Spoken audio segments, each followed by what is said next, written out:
प्यारे बच्चों, आज हम कक्षा 7वीं विषय संस्कृत व्याकरण उपविषय सर्वनाम शब्द रूप। सर्वनाम किसे कहते हैं? संज्ञा के स्थान पर प्रयोग में लाए जाने वाले शब्द सर्वनाम कहलाते हैं, जिसमें आज हम करेंगे तत्। तत् बेटा अन्य पुरुष का कर्ता है, जिसका अर्थ है वह। जैसा कि हम जानते हैं कि संस्कृत भाषा में 3 वचन और 3 लिंग होते हैं, पुल्लिंग, स्त्रीलिंग, नपुंसकलिंग। तो तीनों लिंगों में आपका ये शब्द रूप है तत्। तत् वह पुल्लिंग जो शब्द रूप हम करेंगे उसका कर्ता है सह। स्त्रीलिंग शब्द रूप जो करेंगे उसका कर्ता है सा, और नपुंसक लिंग का कर्ता होता है तत् स्वयं। तो आज हम इस पाठ का व्याकरण के सर्वनाम शब्द रूप का व्याख्यान 1 करेंगे। यह बेटा व्याख्यान 1 में ही आप समझेंगे, इसे लिखना व याद करना भी जानेंगे। तो इसके लिए हमारे पास बस एक ही व्याख्यान है, व्याख्यान नंबर 1। तो चलिए आगे बढ़ते हैं। बेटा आपने हिंदी में कारक पढ़े हैं, और जो शब्द रूप की विभक्तियां हैं वो क्या कहलाती हैं? कारक। तो सबसे पहले कारक को ही फिर से जान लेते हैं। कारक कितने होते हैं? 8 प्रकार के।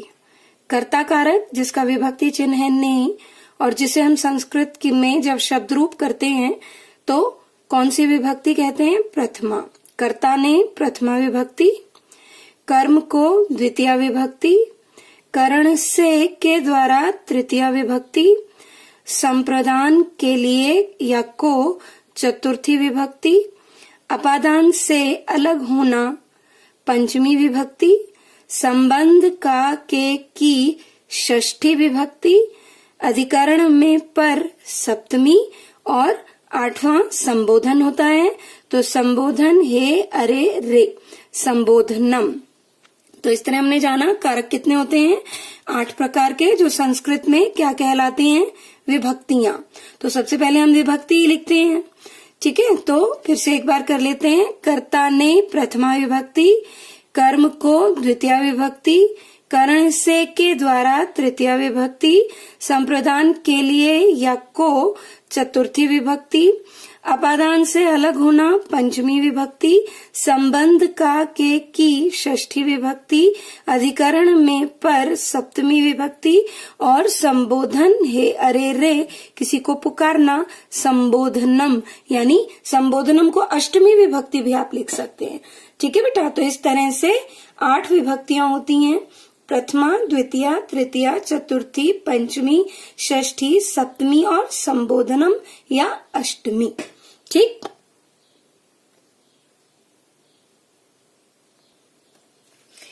तो बेटा सबसे पहले हमारे पास तत्व है, कौन सा शब्द रूप है? पुल्लिंग। लिंग 3 प्रकार के होते हैं, पुल्लिंग, स्त्रीलिंग व नपुंसकलिंग। इसी तरह वचन भी 3 प्रकार के होते हैं, एक वचनम, द्विवचनम, बहुवचनम। हमने अभी किया कारक। कारक में हमने विभक्तियां पढ़ी, प्रथमा, द्वितीय, तृतीय, चतुर्थी, पंचमी, षष्ठी, सप्तमी और संबोधनम। लेकिन सर्वनाम शब्द रूप में संबोधनम नहीं होता, इसलिए यहाँ पर कितनी विभक्ति हमने ली है? सप्तमी तक, ठीक है बेटा? तो पहला है सह। सह मायने उसने, तऊ उन दोनों ने, ते उन सब ने। द्वितीय विभक्ति तम उसको, उन दोनों को, तान उन सब को। तो तम, तऊ, तान। तम उसको, तऊ उन दोनों को, तान उन सब को। तृतीय विभक्ति तेन उससे या उसके द्वारा। ताभ्याम उन दोनों से या उन दोनों के द्वारा। तही उन सब से या उन सब के द्वारा। चतुर्थी विभक्ति तस्मै। तस्मै उसके लिए, कौन सा कारक है ये? संप्रदान। तो तस्मै उसके लिए, ताभ्याम उन दोनों के लिए, तेभ्यः उन सब के लिए। पंचमी। पंचमी तस्मात् उससे अलग, ताभ्याम उन दोनों से अलग, तेभ्यः उन सब से अलग। अलग होने का भाव। अपादान कारक में कौन सा भाव होता है? अलग होने का भाव। षष्ठी संबंध का के की, तो तस्य उसका, उसके, उसकी। तयोः उन दोनों का, उन दोनों के, उन दोनों की, और तेषाम उन सब का, उन सब के, उन सब की। सप्तमी विभक्ति अधिकरण में पर, तो तस्मिन उसमें, उस पर, तयोः उन दोनों में, उन दोनों पर, तेषु उन सब में, उन सब पर। तो ये कौन सा शब्द रूप हुआ? तत् वह पुल्लिंग। सह तौ ते, तम तौ तान, तेन ताभ्याम तहि, तस्मै ताभ्याम तेभ्यः, तस्मात् ताभ्याम तेभ्यः, तस्य तयोः तेषाम, तस्मिन् तयोः तेषु। अब जरा इनके बिना इसको कर लेते हैं।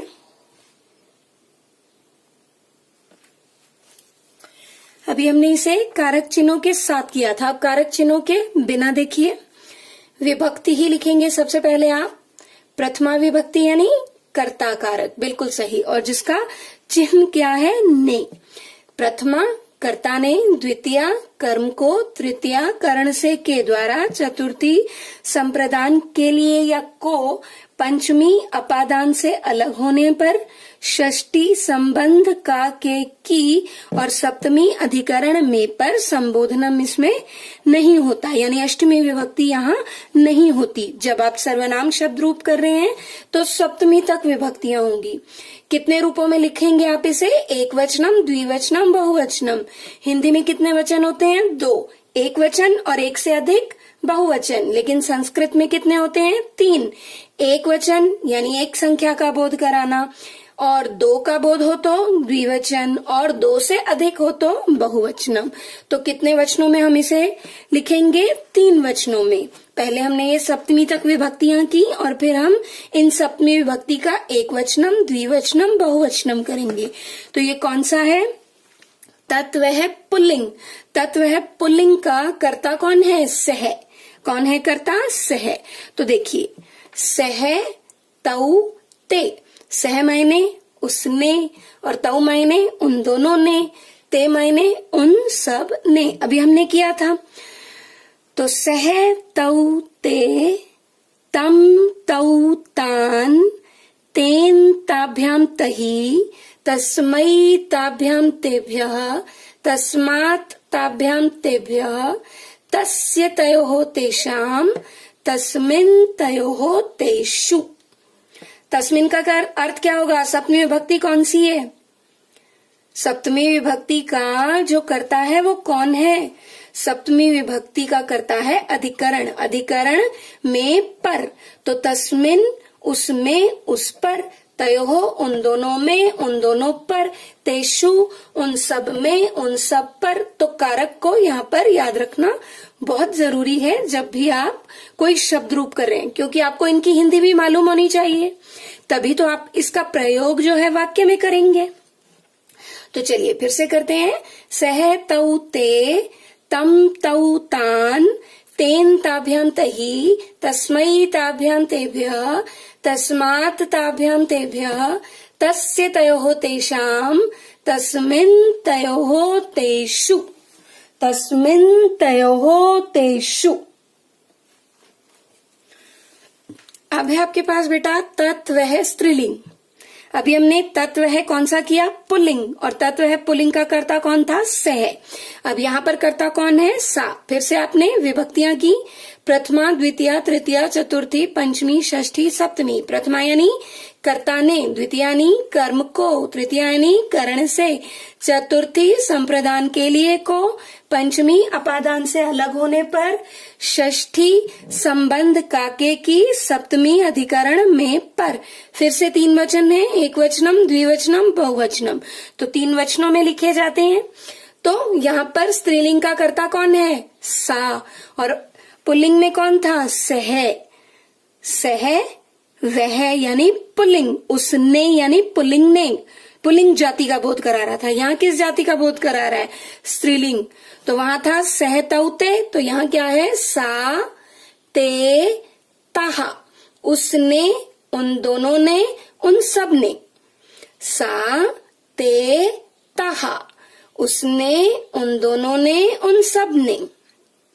ताम उसको, ते उन दोनों को, ताहा उन सब को, तया उससे उसके द्वारा, स्त्रीलिंग में तया, ताभ्याम दो के लिए, उन दोनों से उन दोनों के द्वारा, ताभी ही उन सब से उन सब के द्वारा, चतुर्थी, चतुर्थी संप्रदान के लिए तो तस्यै उसके लिए, लेकिन स्त्रीलिंग, ताभ्याम उन दोनों के लिए, ताभ्यः उन सब के लिए, पंचमी तस्याः, तस्याः मायने उससे अलग होने पर, ताभ्याम मायने उन दोनों से अलग होने पर, और ताभ्यः मायने उन सब से अलग होने पर।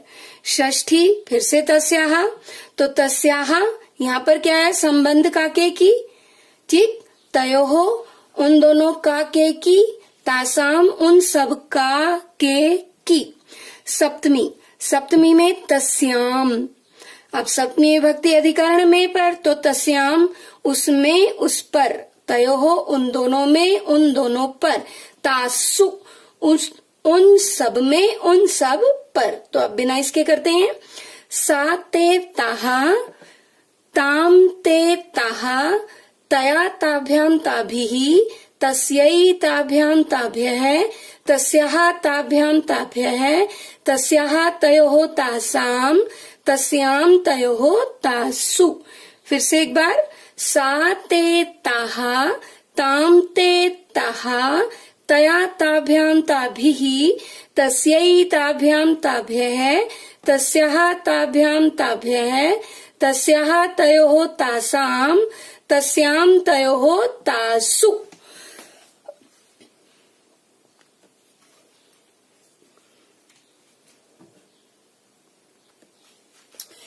तो बेटा अंतिम हमारे पास यहाँ पर है तत्व है नपुंसकलिंग, तत्व है नपुंसकलिंग। फिर से विभक्ति ही प्रथमा, द्वितीया, तृतीया, चतुर्थी, पंचमी, षष्ठी, सप्तमी, वचनम, एक वचनम, द्विवचनम, बहुवचनम। अब तत्व है नपुंसकलिंग का कर्ता कौन है, पुल्लिंग का कर्ता था स है, स्त्रीलिंग का स, नपुंसकलिंग यानी निर्जीव, निर्जीव के लिए कर्ता कौन है, तत्। तो देखिए ये तो बहुत ही आसान है, क्यों, इसकी प्रथमा और द्वितीया तो सेम है, तृतीया से लेकर सप्तमी तक जो इसके रूप है वो कैसे चलेंगे, पुल्लिंग की तरह, पुल्लिंग में जैसे आपने किए, ठीक है। तो देखते हैं, तत् ते तानी, क्या आएगा, तत् ते तानी, उसने, उन दोनों ने, उन सब ने, तत् ते तानी, तत् ते तानी। फिर से आया द्वितीया में भी तत् ते तानी, यानी उसको, उन दोनों को, उन सब को। तेन, अब तृतीया देखो, पुल्लिंग याद करो, पुल्लिंग की तृतीया विभक्ति कौन सी थी, अभी आपको कराई मैंने, तेन, तेन ताभ्याम तही, उससे, उसके द्वारा, उन दोनों से, उन दोनों के द्वारा, तही मायने उन सब से, उन सब के द्वारा। तो तेन ताभ्याम तही, तस्मै ताभ्याम तेभ्यः, तस्मै मायने उसके लिए, ताभ्याम मायने उन दोनों के लिए, तेभ्यः मायने उन सब के लिए, लेकिन यहाँ किस लिए, नपुंसकलिंग के लिए। सेम विभक्ति चलेगी तृतीया से लेकर सप्तमी तक, याद रखना बेटा। तेन ताभ्याम तही, तस्मै ताभ्याम तेभ्यः, तस्मात् ताभ्याम तेभ्यः, तस्य तयोः तेषाम, तस्मिन् तयोः तेषु। तो सबसे आसान रहा आपके लिए नपुंसकलिंग, क्यों, प्रथमा और द्वितीया तो सेम है, और तृतीया से लेकर सप्तमी तक हमारे रूप कैसे चले, पुल्लिंग के जैसे। तो एक बार फिर कर लेते हैं इसे, तत्ते तानी, तत्ते तानी, तेन ताभ्याम तही, तस्मै ताभ्याम तेभ्यः, तस्मात् ताभ्याम तेभ्यः, तस्य तयोः तेषाम, तस्मिन् तयोः तेषु। तो बेटा ये थे आपके पुल्लिंग, स्त्रीलिंग और नपुंसकलिंग शब्द रूप। अब आपका गृह कार्य है, और गृह कार्य है इन तीनों शब्द रूपों को आप अपनी पक्की कॉपी यानी फेयर नोटबुक में लिखें, और साथ ही साथ तीनों शब्द रूप जो हैं आप याद भी करें। तो धन्यवाद, मिलते हैं अगले लेक्चर में।